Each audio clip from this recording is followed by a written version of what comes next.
Continuing education knows that at the end of the day, students want to graduate, and we can help them do that because we really listen to their needs, and we can offer them flexible options both within continuing education and across the campus.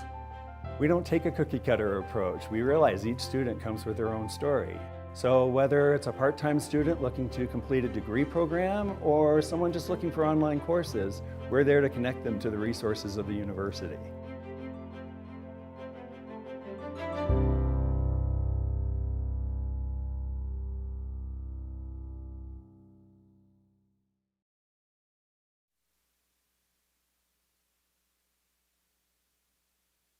Thank you for joining us at the 78th Annual Conference on World Affairs. My name is Ava Evans. I'm a PhD student in the Aerospace Engineering Department and a SMED scholar. I will be serving as the panel moderator for today. For recording purposes, today's date is Tuesday, April 14th, 2026. The panel time, 12:30 p.m. The panel title, CU Boulder 150th, From the Flatirons to the Final Frontier, Past, Present, and Future of Aerospace at CU Boulder. Now, before we get started, I would like to read the University of Colorado Boulder's Land Acknowledgement Statement.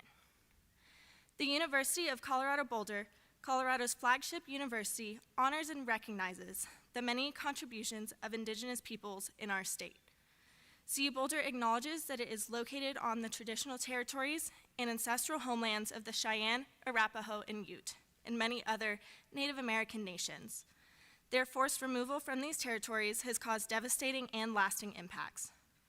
While the University of Colorado Boulder can never undo or rectify the devastation wrought on Indigenous peoples, we commit to improving and enhancing engagement with Indigenous peoples in issues locally and globally. We do this by recognizing and amplifying the voices of Indigenous CU Boulder students, staff, and faculty, and their work. Educating, conducting research, supporting student success, and integrating Indigenous knowledge. Consulting, engaging, and working collaboratively with tribal nations to enhance our ability to provide access and culturally sensitive support, and to recruit, retain, and graduate Native American students in a climate that is inclusive and respectful. Thank you once again, and welcome to CWA in today's discussion. We ask that our attendees remain respectful throughout this discussion and refrain from interruptions.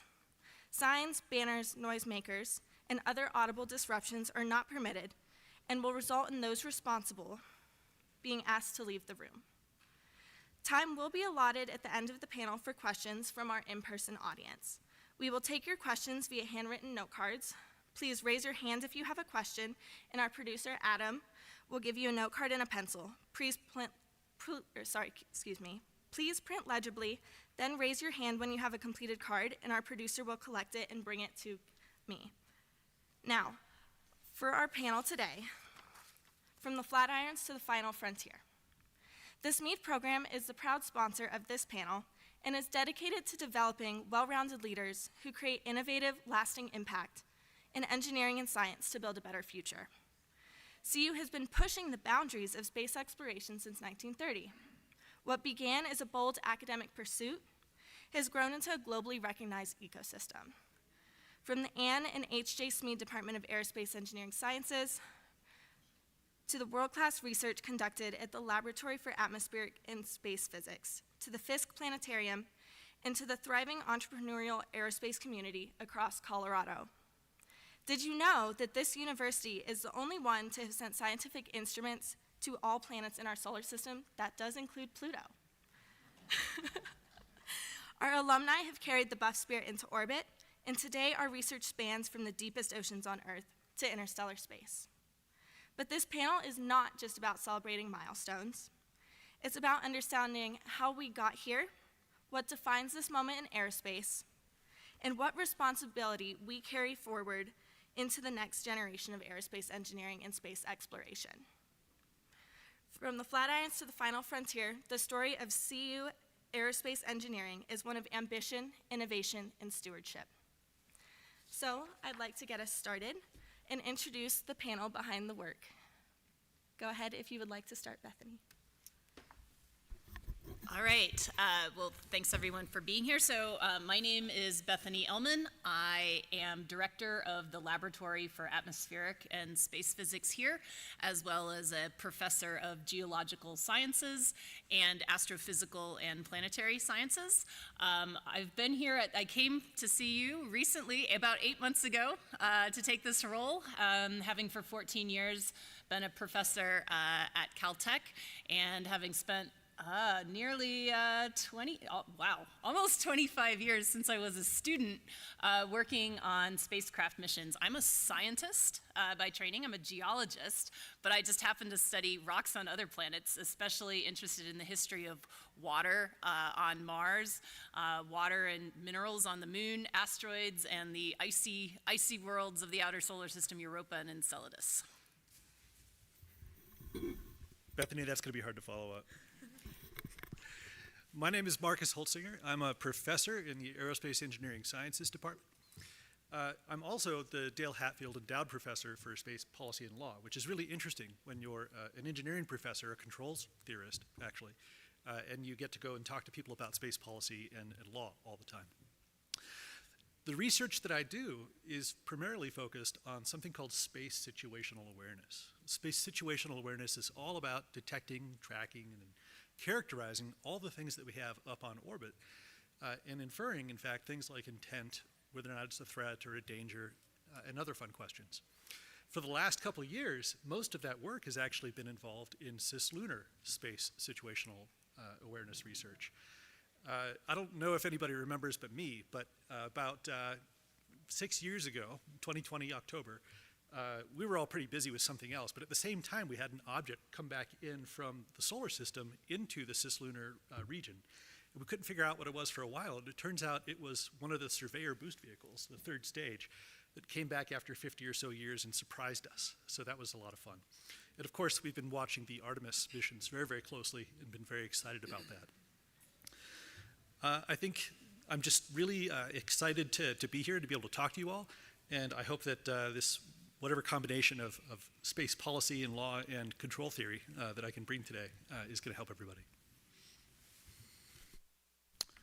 Hi, my name is Chris Kaler, and I am semi-retired, and I don't have any active work that all these great other panelists are doing currently, but I have a long history of working with students on this campus. I was also the director of the NASA Colorado Space Grant Program for many, many years, and taught many different students on this campus that they could find a path to space. And so I hope to, bring some of that perspective to the panel conversation today to make this not seem like a club, but rather an open community for anyone to be involved with space. I currently still work with NASA directly as a contractor, supporting students getting experiments on sounding rocket flights every summer. So that's kind of where I'm at, who I am, and my background is in aerospace engineering. I'm a grad of CU back in the long time ago, 1990s, and also a master's in mechanical engineering. So that's who I am. Hello everyone, my name is Ulu Bilge Ulusoy, and you can call me Ulu, it's just I have a very long name, and even for my people in Turkey that it's hard to tell my full name. So I'm a SMED postdoctoral associate in Aerospace Engineering Sciences Department, and my area is human factors side of the engineering, which is more like investigating how we can incorporate systems that helps humans in space. And I specifically these days trying to actually develop methodologies how we can incorporate AI and robotic systems for future space habitats, specifically that we want to, with the Artemis program that is happening on the lunar surface, and hopefully in the future in the Mars as well. The main point of we are doing this is because when we have, space habitats in Earth orbit, it is easy to communicate with the astronauts and help them out in real time.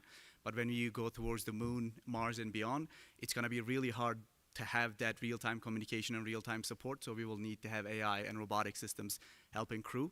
So that's what we are trying to figure out. So happy to be here, and looking forward to your questions. Hello, I'm Brian Ardgrow. I'm a distinguished professor in the SMED Department of Aerospace Engineering Sciences, and I have been in the department for 34 years. So You mentioned something about being semi-retired. I'm close to that. So, and I'm the director of IRIS, which is the Integrated Remote and In Situ Sensing Center, where we focus on using aerospace technologies to go out and to collect scientific data for atmospheric sciences. And so I bring an aeronautics component to this discussion, which is inherent in aerospace. And actually my background, original background, is in hypersonics. So I look at high and fast and low and slow. So hypersonics, looking at primarily in objects in low Earth orbit, looking at satellite drag and things like that. And also on the low and slow, we deploy drones, small uncrewed aircraft systems, and we specialize in flying them into supercell thunderstorms. And so we've been doing that research for over 25 years or so. And so our group truly brings both the aeronautics and the space component into research, into aerospace research. Thank you all for those introductions and highlighting the diversity in aerospace. Now, I want to take a moment to zoom out to our current event that we've been having in the space launch community. If anyone is familiar with the Artemis II mission that recently launched and successfully returned to Earth, it is the first crewed mission in the last 50 years to go to lunar space. So, Ulu, I would like to direct this first question at you. What does this moment mean to you for our generation, this being the first time we're seeing something like this? So for me, yeah, I'm very young that I haven't seen Apollo missions, or I didn't see Apollo missions in real time, and this is happening for us in Artemis. And this is something that I've been talking with my friends as well when we were studying like 5 years ago, like when I was doing my undergraduate and master's, that we are the Artemis generation, and we were believing that we will be contributing, which some of my friends contributing, and I'm contributing to. So what it means to me, it's a relief. I will say that it is a relief that we are back to sending humans to the moon, probably in the future in the Mars and beyond, hopefully, because for me, I personally would like to see us, explore the solar system, explore at some point potentially outside of our solar system as well, but with humans. And sending humans to the moon, it's a great stepping stone because we can learn a lot of things relatively easily than other bodies, because we have, again, a relatively easy accessibility to the lunar surface, and we can learn a lot of stuff related to how to set a presence in another body in a way that gonna teach us how to do that in the Mars and other places. And what I also would like to say, that exploring the space with humans, it is not just exploring outside. We can learn a lot of stuff that basically enables us to make things efficiently on Earth. So one quick example is that we're going back to the moon into the South Pole because we found ice, lunar ice, and we want to utilize that. And that's going to enable us to basically create water from that ice, and potentially oxygen and hydrogen as well. And by learning how to efficiently do that, it's probably going to help us quite a bit on the Earth as well, in a way that we're gonna make the life better on Earth too. So that's why I'm relieved, and we are back to this track. I'll follow that up with, for those who were potentially experienced the initial launch of Apollo back in the 1960s era, does Artemis II feel like a continuation of the Apollo legacy, or the beginning of something that is fundamentally new and different? So I assume that was directed at me. I'll let you. I wasn't born. I was 8. I was 8 years old. And it's interesting because this semester I'm teaching, teaching an intro to aeronautics course. So one of the things I was discussing with the students last week, or I guess it's about 2 weeks ago, I was describing to them that even today, when I see a video of a Saturn V launch, it gives me goosebumps. And so I said, I hope that in your career you have a goosebump moment. And I hope that maybe this is it. I don't know. I don't know if Artemis gives the kids, you know, the young people in the classroom goosebumps or not. But, and I told him, I said, I get double goosebumps when I see video of the astronauts actually bouncing around on the moon, because I was in rural Oklahoma, in front of a black and white TV, watching that happen, and I was just blown away.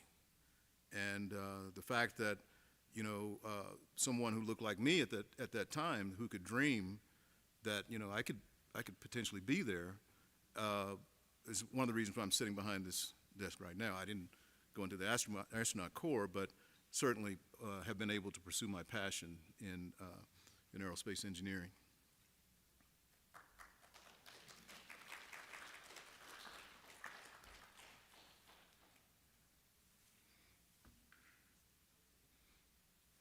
Go ahead. Not to your question, but I'm happy to talk about Artemis. Yeah. You want to go? Sure, I would just say that, no offense, Brian, but Not offended. I grew up in that time just before or just after all that was happening. But to me, it feels like, you know, those old rock bands that tour the country in the summer, right? Like Rolling Stones or whatever you can think of. And we just watched them perform again. And I don't mean to offend anything here, and it's just the opening act for the new band that everyone wants to see. So to me, Artemis was sort of, yeah, we can do this. You know, it's taken us so many years, and now it's time for the new stuff to happen. And I think that's, to me, what I've been feeling these last few days is finally, oh my gosh. You know, I was 2 years old when I was learning, you know, or not really 2, 4 or so, when I was learning about the Apollo stuff. And now here I am, 34 years old, and I'm finally seeing stuff happen again. So I'm really excited, but I do feel like the bigger stuff is yet to come. And this has been the opening act. So. Yeah, I really do think the bigger stuff is yet to come, because the flyby of the moon is incredibly exciting, but this is all about landing on the moon and landing to explore, and as part of whereas Apollo was more like a race to the moon that was in large part driven by geopolitical considerations that really like pushed our technology, got the bump, got the people like Professor Argo interested in science and engineering, right? Super inspirational, but there wasn't like a big push behind it. Now we have all these technologies that enable access, that enable better science on the moon. The program is designed to stay. So I'm super excited. I'm just curious in the room, how many of you actually like took the time to like spend a little time listening to like the mission control feed? I did. Okay, this is a space room. I mean, you kind of are a self-selected audience, so that was a lot of the room. But I just have to say, on the day that they were kind of closest to the moon and about to go into the far side flyby, and they were just about like to lose radio contact, right, when the moon is in between Earth, and they were describing, you know, I study the moon. I study it on my computer with remote sensing images, and to hear the astronauts talking to each other in mission control about, hey, now we're going about Aerostarchus crater, and wow, there's this amazing like ray coming out of it that looks greenish. And when we look over to the Aerostarchus basin, I can see the outlines of the lavas, and I'm just like, oh, because I'm a geologist, and that ability to explore and iterate and like let your eye and your curiosity follow around. I'm just so excited that I'm living at a moment where we're going into space and able to do that again as humans with curiosity, going out there with exploration. So it's incredibly exciting, and I'm really looking forward to the landed missions to come. In the meantime, we at CU have been working on robotic missions to send to the moon to measure lunar water, to develop dust mitigation technologies to keep the astronauts' suits clean. So to develop radio observatories for the far side of the moon to peer into the deep universe from one of the most quiet spots. So we're doing this, and we're laying the groundwork here at CU. So we can tell that Artemis II has been a culmination of decades of work of people, training, technologies, and institutions that shape the aerospace field. So I want to bring it back to CU for a moment specifically. Aerospace at CU has evolved from teaching foundational engineering to providing hands-on and student-driven experiences. So what makes CU's approach to space and engineering uniquely effective And what does that mean for the students we are sending out into the field today? Marcus, I'll direct that question to you first. I have a lot of fun things to say about that. I think when it comes to CU and the students and their experience with space, there are really two elements that I focus on. Number one is that there are just so many different space courses to take and so many different areas in which space manifests. I already mentioned earlier that there's a group over in law studying space law. There's certainly a lot of folks working on space policy. But in addition, there are folks working right now in the economics department on the economics of mega constellations and what sorts of rules and regulations make sense. And that's entirely without me even bringing up the aerospace department, which I assure you I'm entirely unbiased about. But the aerospace department itself is amazing. I'll just briefly say that I came here about 8 years ago from Georgia Tech, where I was for a fair number of years. One of the reasons I came here was because of the deep, rich, and wide, broad ecosystem for space, not just here at CU, but also here in Colorado. One of the problems I tell my PhD students and my master's students is that they're not going to be able to take all the courses that they want to take because we offer that many of them for our space students. And the other half, and I heard Brian talk about the Intro to Aero course, so I have to talk about the Intro to Astro course that we teach our sophomores also. I also taught that this year. And we have, as an example of our hands-on education, we have a lab associated with that. And I think my favorite lab that we've done so far is when we have the students go and pick up a whole bunch of random pieces of junk and duct tape and tubes and whatever else. And then the day of the lab, we tell them what they're going to do. And they don't know this in advance. But as soon as they come in, what we tell them is that you're going to go and build the filter for Apollo 13. You're going to go do it right now. You have 45 minutes to build, 45 minutes to test, and you get to do the whole systems V, the whole requirement verification and requirement validation, all in that hour-and-a-half period. And they love it. I love watching them test them and deciding how many of the astronauts actually would have survived based on how well their filters perform. They all cheer for each other regardless of the outcome, just to be clear. But that's an example of the hands-on education that CU offers, which I think is tremendous for students. Across the nation and across the world, most space-focused courses and labs and research labs are not typically hardware-oriented or involving very much hardware. And here on campus, we have a wide variety of hardware labs, and I'm not going to start naming them because if I do, I'll forget some, and I don't want to do that. But those combinations, the breadth and depth of space here at CU and in Colorado, and the substantial hands-on integration with our education, those are my favorite. We've got a request for panelists to speak a little closer to the mics or to raise the mic volume, please. Thank you. And Brian, I'll also ask if you want to comment on that question as well, as you're a professor here at CU. Well, first I want to ask Marcus, when are you having the toilet repair lab? That seems to be the thing for Artemis.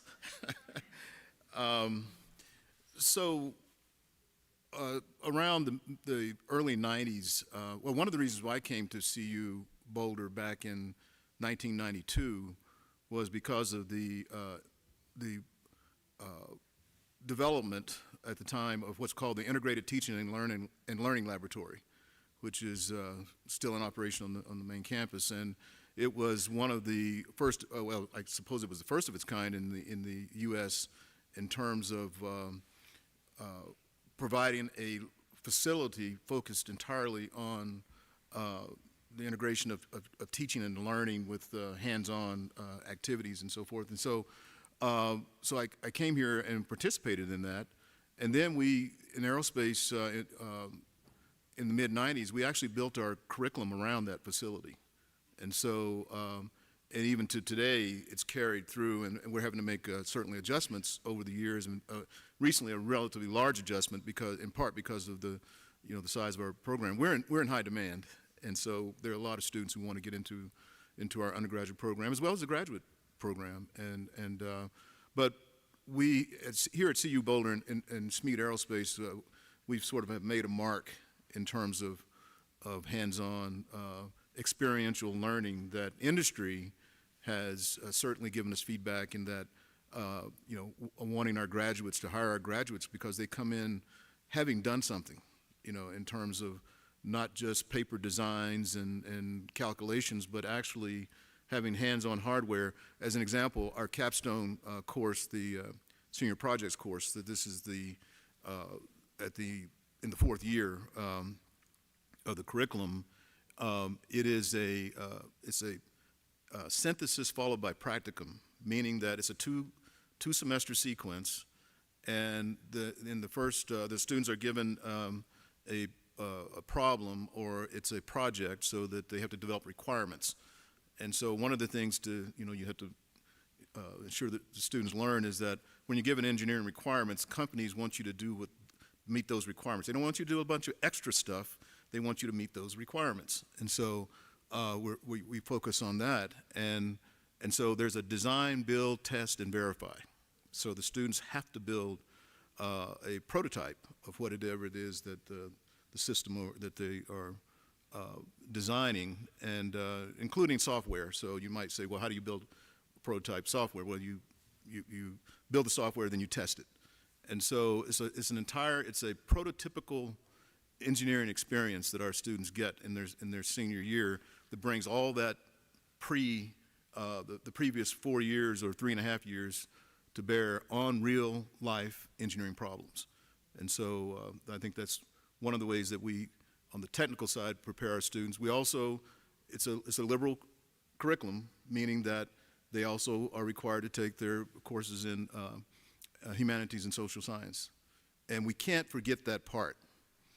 And in fact, you know, in the end, when you ask what's the most important, I equate those courses and those topics right there with the technical topics, because, you know, if you don't have a foundation in the humanities and social science, then woe be the world that you would come out with technical skills and no filter, you know, no control, and being a citizen and being part of a U.S. citizen and a citizen of the world. So on that note, CU, and we've touched about how CU is preparing students for a field in aerospace that exists right now today in the modern times. But as we all know, aerospace is a rapidly evolving and always changing industry. So aerospace, what we saw a decade ago, today is fundamentally different. We have a commercial launch cadence, which we see through SpaceX that's launching just about every week.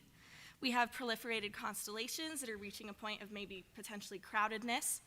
And we also have AI-enabled systems that we're starting to see incorporated into our spaceflight hardware, as well as our astronauts. So from your perspectives, what truly defines this new era of space? And Bethany, I'll let you take this one first.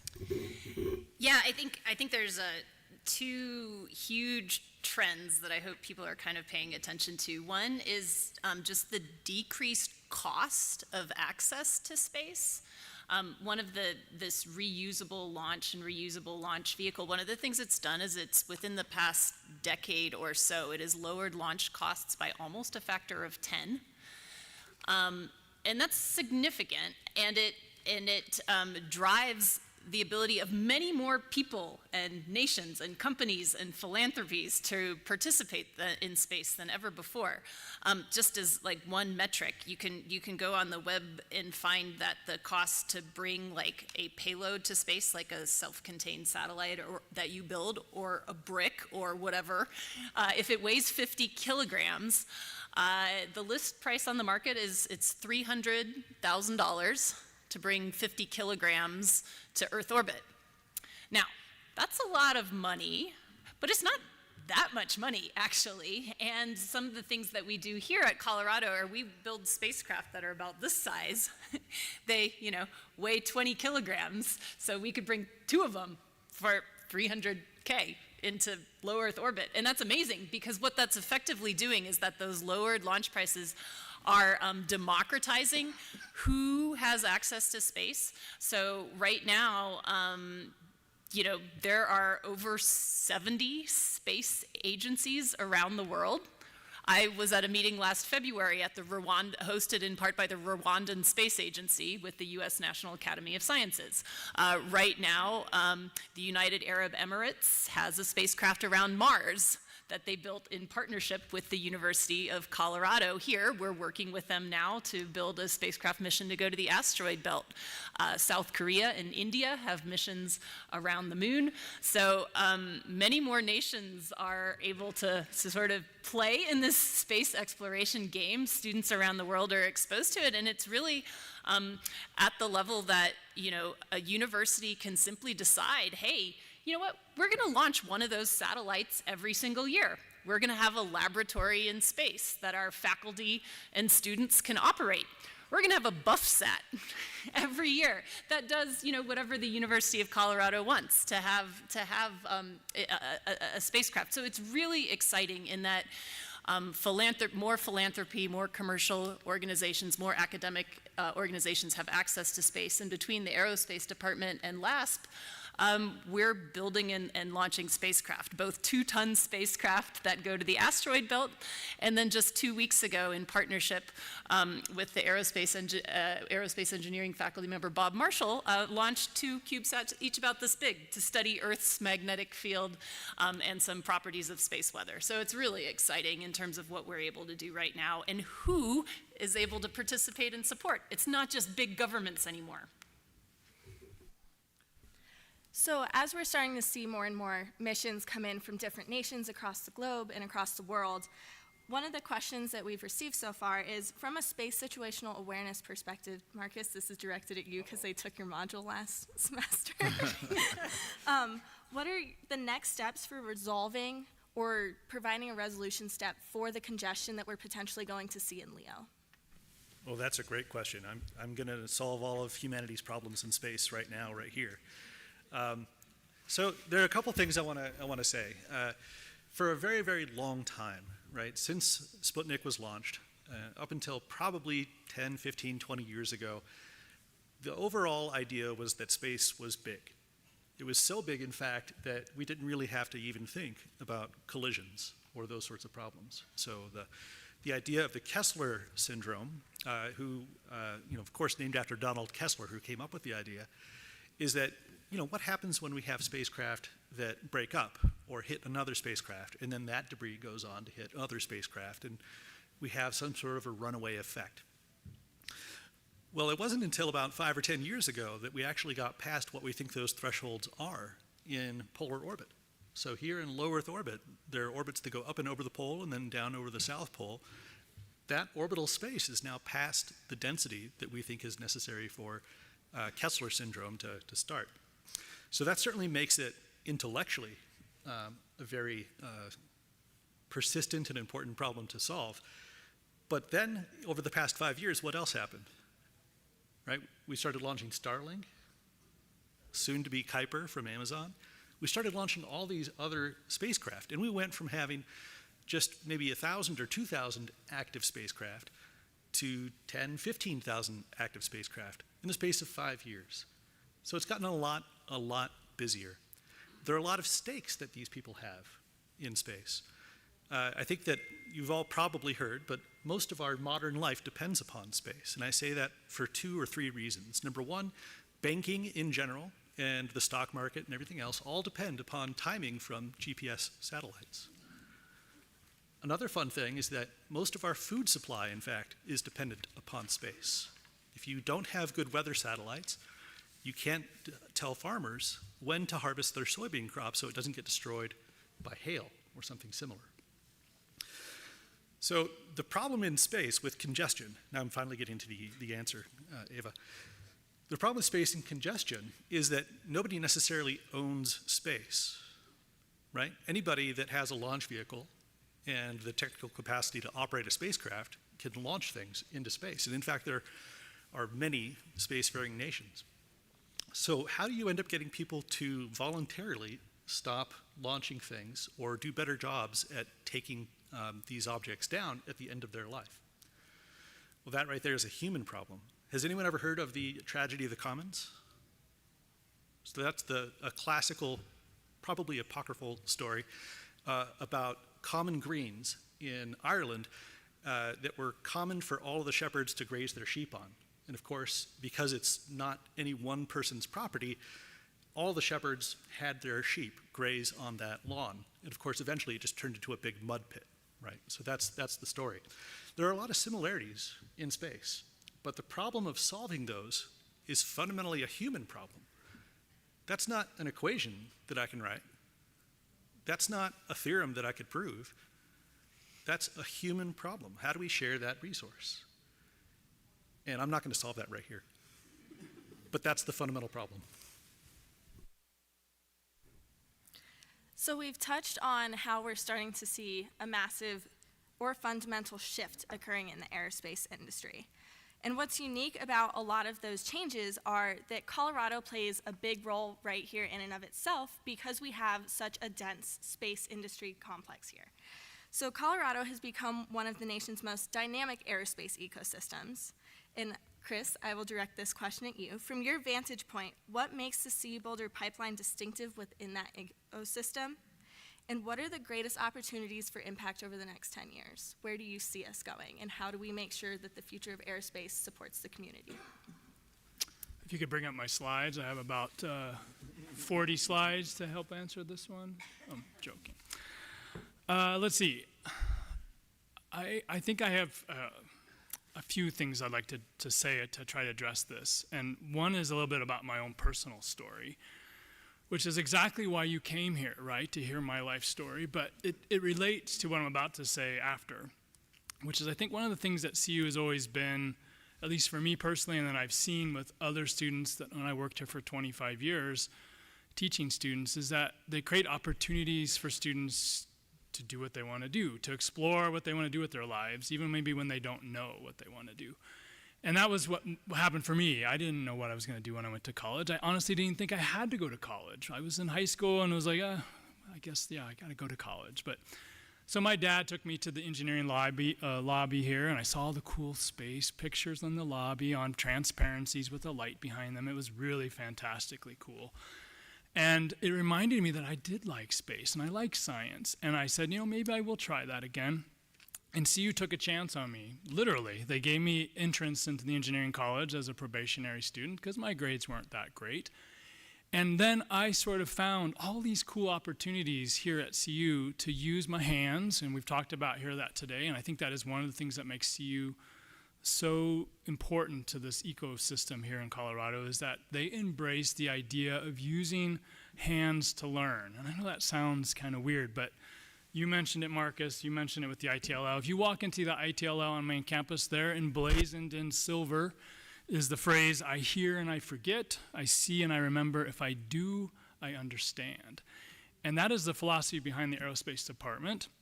The curriculum that you talked about in all the programs, whether it's LASP or the program I was a part of called the Space Grant Program, is taking different disciplines, not just aerospace, but anyone that's interested to do things in space and let them understand how to do that with the fundamentals, but also with hands-on applications. Because the future of aerospace is not theory, in my opinion. It's theory applied, and the doers of the world are going to make the changes that we need to see and that we all want to do and explore. I'm kind of rambling at this point, if anyone's still listening, but one thing that CU did back in 2015 was they had this big shindig called the Grand Challenge, and Iris came out of that, which is, they had it called, what was it called actually? Our Space, Our Future. It was really impactful. They did it at the stadium. Does anybody remember that? They brought in all these special speakers. But it was CU trying to do something spectacular with space. And Iris came out of that, but one of the other things that came out of it, and this is where I'll wrap up, is something called the Space Minor. Has anyone ever heard about that on campus if you're a student? Any single student on this campus, CU Boulder campus, can take a minor in space. So whether you're a dance major or an art major or an English major, you can minor in space. And why is that so important? Because the world of aerospace is not about aerospace engineers. I'm sorry, they're going to kick me off the panel at this point. But it is a community of like-minded folks trying to do space exploration. And this campus is doing it. Space minor, I think, is the second most popular minor on campus. And if we can embrace that on this campus and grow that, we can do some amazing things in the next 10 years, 100 years, whatever you want to say, because we're collectively working towards that goal. because space is all about involving everybody, all those different disciplines. So it's not just about engineers. I'm sorry if that offends some people, but it's about those who make the art behind what we do and helping us visualize what we see and what we're capable of. So and then I want to close with, the JPL used to have a wonderful saying. I don't know if anyone remembers this: dare mighty things. And I think this campus could dare mighty things if they win and if they continue to embrace that everyone can be a part of space. And that's really what's going to set us apart. So I'll end it with that. So I think we've touched on how aerospace is not just engineers. It's the community that surrounds the industry and who we provide our scientific results to, our services, whether they're GPS to. But one of the challenges we face with aerospace and space in and of itself is because for a lot of people, it's an abstract concept. They're like, you launch a satellite to space, what does it do? So how do we bring relevancy back to the community on Earth for them to realize that space and the accomplishments that we achieve there kind of surround them in their daily life? How do we bring that back to the community here on Earth, whether it is spending time and resources and money to justify why do we continue to go to space? Who are you asking? Would you like to take a stab at it? I mean, there's nothing controversial with this question, because there's problems, right? There's so many needs in this world to support people who are hungry and people who are homeless, and yeah, I don't know the right way to say this other than our nature as humans is to explore and to know the world that we live in, and I do think that you may not be able to justify that we invented Velcro out of the space program every time, but for us to go off and see the world beyond just what we're trying to get through on the planet, I think inspires and drives us to do more with our time in the world. And so I think that to deny us the ability or deny one's ability to think beyond our problems is, I don't know, I think that leads us down a dark path. I don't know if that makes any sense. Someone help me. Do you want to go first? Oh, go ahead. Okay, I'll go, and then I think Brian wants to go too. I really like this question because I think it's a absolutely fair question. But when we explore space, it's not like we're, I don't know, shooting money off to space or something like that. What we're doing is we're saying, okay, we as a society do many things, right? Defense, healthcare, education, feeding each other, right? And we as a society are going to take 1 or 2% and go and do something that's hard, that pushes the boundaries, that explores, and as Chris said, that pushes our technology in all sorts of directions. I think what's really important and what has me so excited about this sort of current phase in space exploration versus maybe in modest contrast to what was going on with the Apollo program and also, the Soviet space program at the time, is this time there really is more of the world participating in space. And so I think that for those of us who work in this field, one of the challenges and opportunities is making people feel like space is for them. Like you all self-selected, you're in a panel about space, so presumably you like something about it. But also making this era of exploration be more like a whole of society era. We have the potential now in a way that didn't exist in the 60s and 70s to pull some of the work out of NASA control rooms. What do I mean? Defund NASA? No, that's not what I mean. What I mean by that is in addition to having the control room here, as the astronauts are exploring, how about the control room at the local community college also has a small robot that's going around to a different part of the landing site that the astronauts can't immediately see, but there's a few scouts that are going out there that are operated maybe not by NASA scientists, but out there in other countries or at universities or at community centers in this connected world that we live in, where access to space costs less, and we're also able to communicate with each other more readily. There really is an opportunity to, for not very much money more, make it a more all of society endeavor, to have humans and robots working together, to have folks out in different communities working with NASA astronauts. So as we go forward to the next few decades, that's what I really hope we start seeing, is that cooperation and that ecosystem start to grow.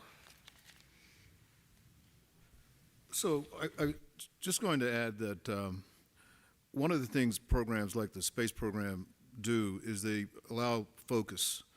You know, if the government said, we're going to allocate money to advance, what does that mean? You know, what are you going to advance? If you say we're going to allocate money, focus it on a space program, and we don't know what the outcomes will be, the unintended or unplanned outcomes, but they will be plenty. And that's what we've seen. I mean, if you think about the, you mentioned Velcro. I mean, that's a big deal.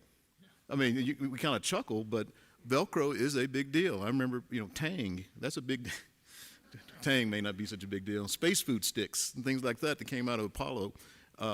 But what I think that the main point is that these types of programs give focus. You can say, we are going to focus the resources here with the expectation that there will be side benefits, as opposed to just generally, you know, writing a budget and saying we're going to get better. Okay, that's not a focused approach to advancing.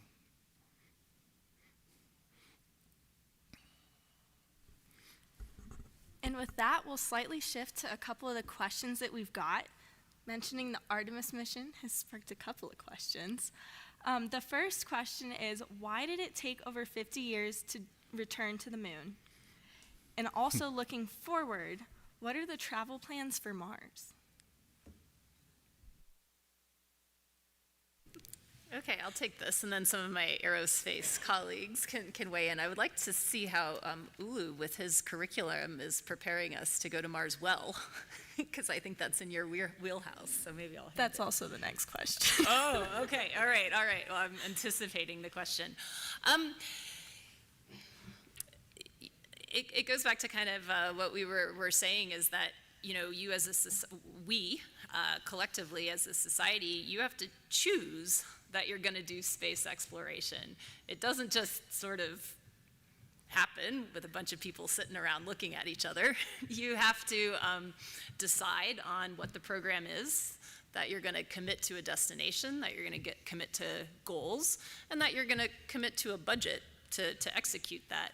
So there were additional Apollo missions that were scheduled. There could have been, you know, an Apollo 20, but there wasn't, because at the time there was a, you know, war going on in Vietnam. There was concern with budget. There was just a, you know, among certain members of leadership, just general less enthusiasm. The Russian program wasn't going quite as great guns, so did the U.S. need one after, you know? So it took a while, and in the 80s and 90s, the United States committed to having people permanently in space at the International Space Station, and some colleagues on the panel, you know, study what it's like to be a human in space. That took resources to do, and so going outward beyond Earth was less of a priority. But you know, it became increasingly possible, and for, I would say, actually a lot smaller fraction of the federal budget than in Apollo days, to do what we are doing now. That's because technology has advanced. And we're realizing that, hey, you know, we want to get out there and explore again. The moon has gained, you know, interest as a high ground. There's now political aspects concerning the US and China, but there are also, you know, just pure exploration aspects of now we can go, let's go. And there's been a commitment actually through 3 different presidential administrations successively to the moon as a destination, and that commitment, actually, you know, bipartisan commitment, is what has enabled it in making progress. So it's really, it's not technological problems with going to the moon and Mars. That's not to say there aren't challenges, but there's nothing that fundamentally keeps us from choosing to send humans to Mars. I'll tee it up to you for what some of those challenges are rather than keep talking. But it's a choice, and it's a commitment to do the things that are hard and to then accomplish them. And so speaking of the things that are challenging, hard, and difficult, as we look forward to the next couple of space exploration missions, especially those with crewed human flight, what AI or robotic systems do you see being used on the new landings for Mars or the Moon? Great question. I think we're still trying to figure out what kind of AI support and robotic support for Mars missions.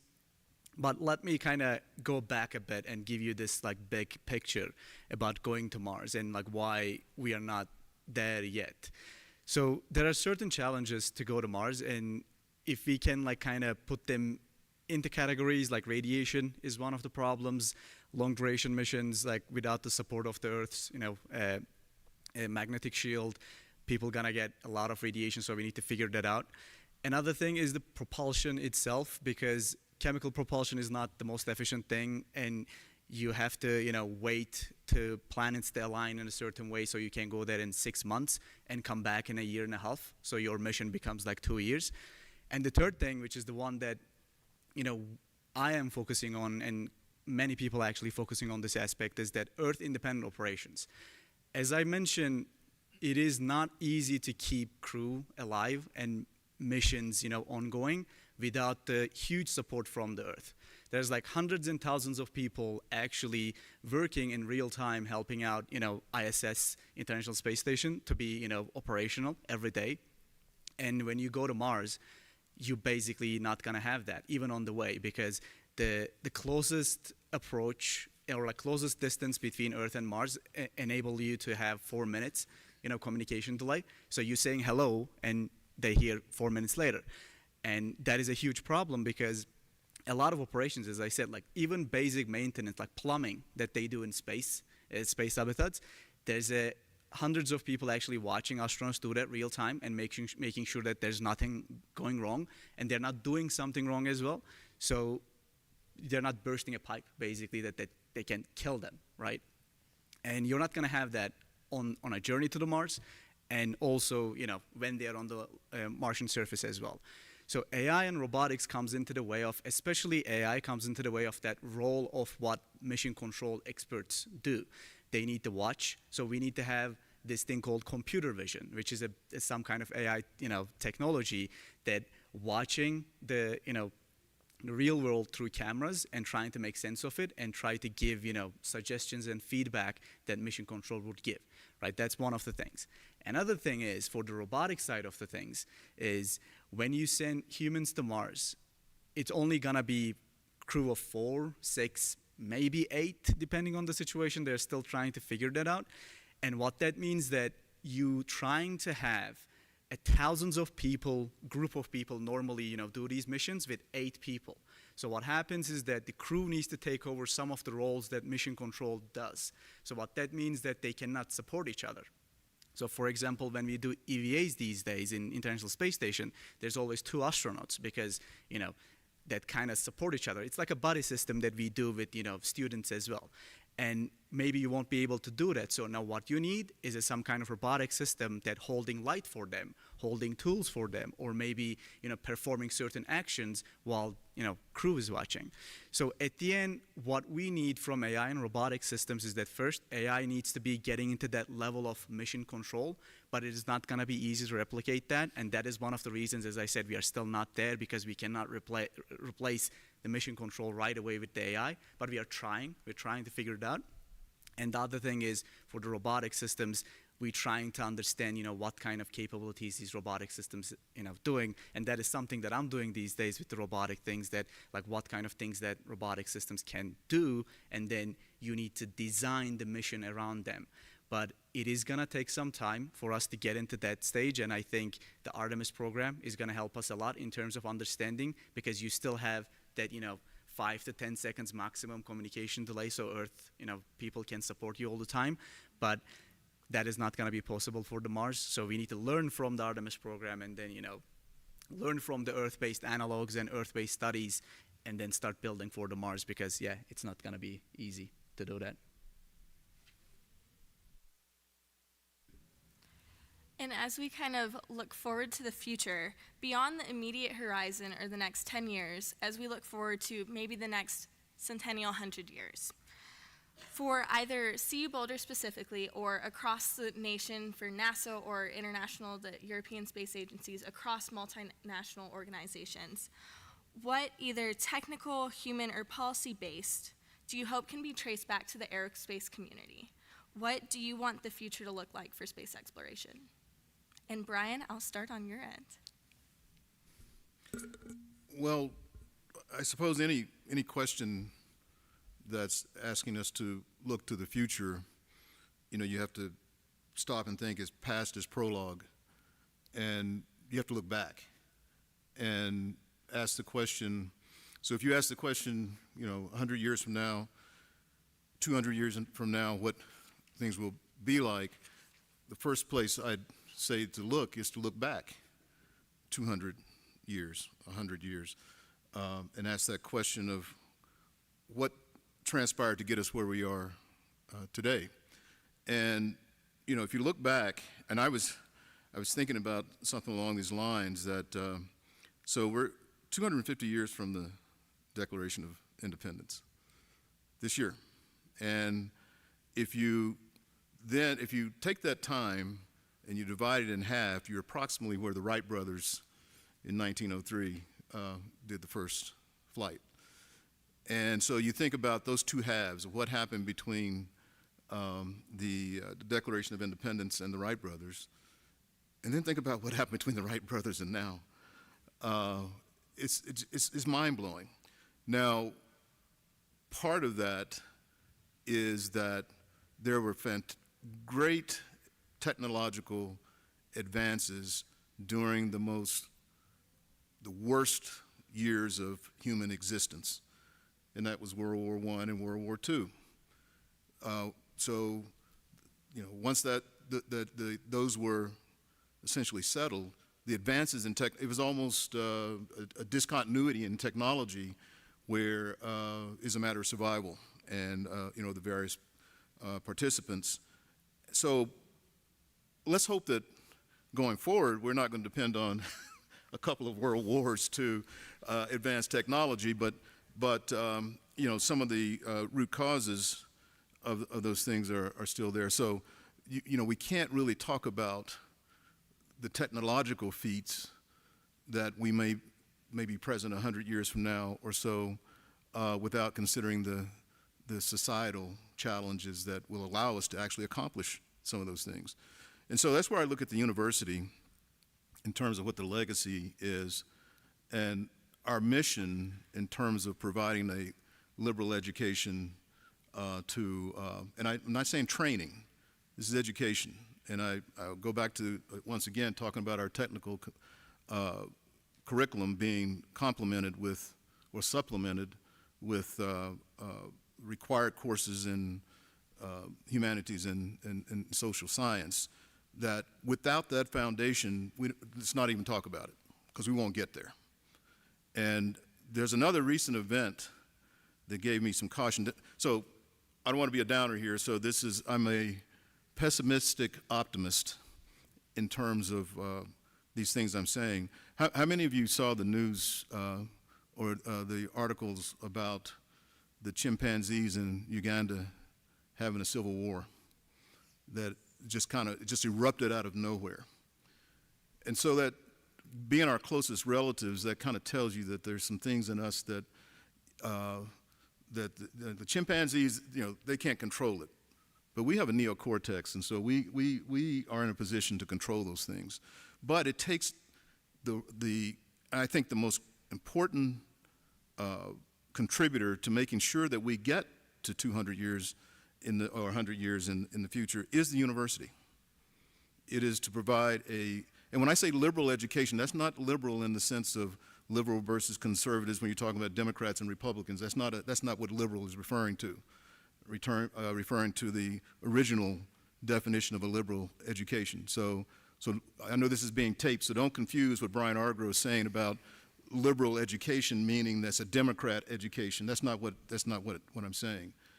This goes beyond politics, but the politicians are in control. in terms of determining where we're going to go and what our legacy will be. If we can do our part in educating the students, providing them not only with the technical know-how, but also the ability to be contributors to society and make sure we stay on track, then we will have fulfilled our role in the legacy of advancing not only society, but also the technology. So I would say that in 100 years, I'm hoping that we're discussing the propulsion system for going to the nearest star at that point. We will have moved out into the solar system, and now we're planning to move outside of the solar system. So that's where I'm hoping that that would be our legacy.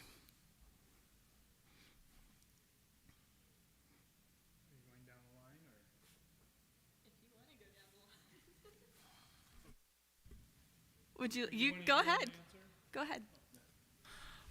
I'll be brief that I think whatever period of time we go into the future and look back, which I love, it'll be different this time. We won't be hopefully celebrating the 100th anniversary of Apollo 11 landing, which always irritates me because it's, another mark in time where we haven't done anything. And I think what's different this time, good or bad, is that the commercial side, the evil billionaires, let's just call them. I know this is being taped and I just realized that. So they are the ones that are going to get the exploration outside of the government, I guess, restraint. I don't know, that has always, needing political will and the people to vote to make sure we go to the moon, whatever it is, we're going to move beyond that with the commercial side. So 50, 100 years from now, we're going to look back, and I don't think what's happened with Artemis will have stopped. What I would hope, my hope for that looking back, is that we have found a purpose for why we go to space. It's not about the dollar. It's not about making money. It's not like more AI centers in space because whatever, and we're going to make billions of dollars for the billionaires. I would hope that we have found a purpose for humanity that originated from the cave dwellers and the people around the fires that looked up at space and tried to understand it and wonder about it, and have not capitalized, but have motivated everything they do in space by wanting to know the bigger things that are in the cosmos, and not so much about money. And so that's my hope, that we find that purpose, and we are good stewards of the cosmos as we explore it. Yeah. I have something a bit lighter to say. Okay, so flight, initiated in 1903 with the Wright brothers, as Professor Argo said. That was almost 125 years ago. Who took a flight like this week? A couple? This month, and I mean March maybe. Who took a flight in March? In the last 12 months. Okay. So in 100 years, it is my belief and hope that instead of us talking about how small the seats are on airplanes or how bad the food is, or why do they get to board before I do, you'll be having that discussion, about your space miles, your space kilometers, about how much of a rewards program you have, or, man, that lounge on the moon way station, that's not the best I've seen. So I think that's maybe a brighter place to end. Ulu, would you like to provide a comment? I mean, for me, I think it's like coming to the point of what Brian was mentioning, that actually we figure out to go to other, stars. I think that's something that I personally very well want to see. I mean, the main thing is, the main reasons that I'm sitting here right now, or I'm in this field, is that when I was in high school, I was reading books and, thinking about the, stars and all that other, space-related things, and I was wondering, like, why we are not at, in other places in our solar system and even outside yet. And that kind of stick with me still to this day, that I would like to, see that. And that is basically gonna enable us to, make humanity to expand into solar system and explore other stars and know about, like, are we alone in this universe, right? I think that is something that a lot of people probably in this room and many other places asked to yourselves, that are we alone? And I think that is what, the primitive humans were thinking about when they were looking in the stars too, because when you're looking up, you see so many stars, so many, interesting things happening out there, that we are in this, small blue dot and trying to figure out, what are we doing in our daily lives while, in the billions of, light years away or millions of light years away, there's like stars exploding, things happening, and we're thinking that are we the only smart people in this, universe? So I think we need to basically start seeing that, right? We need to look it up, and not just look it up, but also send humans to see that. Because I do love the robotic explorations, you're sending robots to see things, but I think the aspect of sending a human, and that human is like looking into the things and reporting back to you and telling things back to you, and I think that is what makes things really valuable. So that's why I'm kind of resonate with Brian in here to see humans, outside of solar system. Bethany, what would you hope to see in the future of space exploration? Oh, I'm so thrilled that my colleagues want to leave the solar system, because that'd be fun. I mean, I'm in it because I've never given up wondering about those questions. How did we get here? Are we alone? What is it that makes planets like Earth? And, why is it here, right? And part of that is exploring the universe around us. So I'd love to see the boundaries of pushing that. I think one of the things that maybe to enable that 100-year vision is what we do today. And I think part of it is what we're doing right now at CU Boulder, because to do that, space is all about people. We appreciate the natural world, but if we want to explore it, it's all about people. So it's about training folks to have the technical engineering skills, the science skills, the finance skills, the art, the science communication skills, to make it all possible, and really to make ourselves a spacefaring society that can leave the solar system. And to do that, we need a lot of those. We need to feed ourselves. We need good education. We need peace to do those exciting exploration tasks ahead. And so I'm really training the next generation to be a spacefaring generation is incredibly exciting.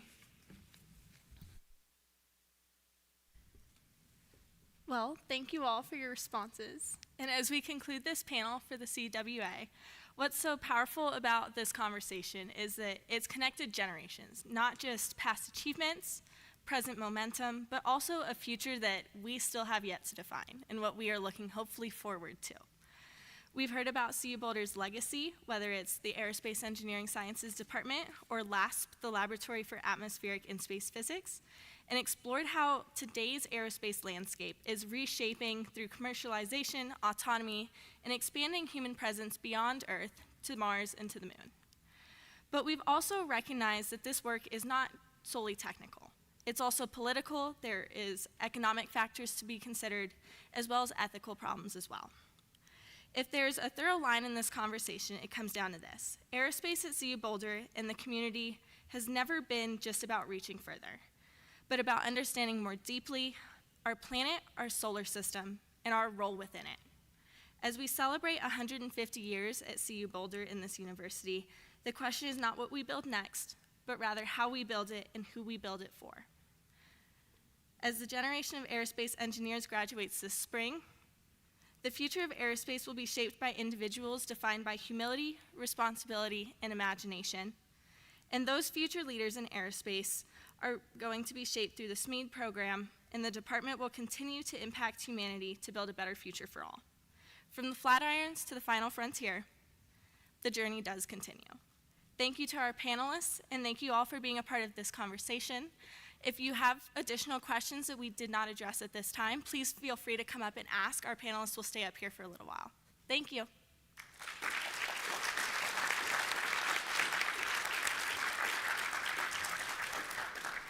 Hover vaguely around this. Hover vaguely. Hover vaguely.